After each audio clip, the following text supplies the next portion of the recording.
താമരശ്ശേരി കട്ടിപ്പാറയിലെ അറവ് മാലിന്യ കേന്ദ്രത്തിൽ സംഘർഷമുണ്ടാക്കിയ സംഭവത്തിൽ 13 പേർ പോലീസ് പിടിയിലായി. സമരസമിതി നേതാക്കളടക്കമുള്ളവർ പിടിയിലായവരിൽ ഉൾപ്പെടുന്നു. 45 പേരാണ് നിലവിൽ കേസുമായി ബന്ധപ്പെട്ട് പോലീസിന്റെ പിടിയിലായത്.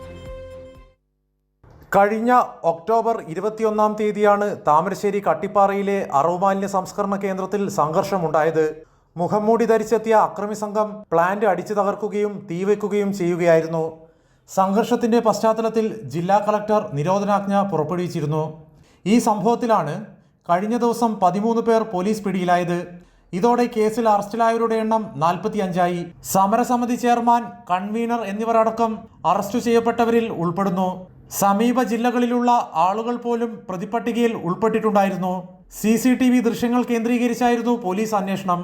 സംഭവത്തിൽ റൂറൽ SP ഉൾപ്പെടെ നിരവധി പോലീസുകാർക്ക് പരിക്കേറ്റിരുന്നു. താമരശ്ശേരി കോടതിയിൽ ഹാജരാക്കിയ പ്രതികളെ 2 ആഴ്ചത്തേക്ക് റിമാൻഡ് ചെയ്തു. കൈരളി ന്യൂസ്, കോഴിക്കോട്.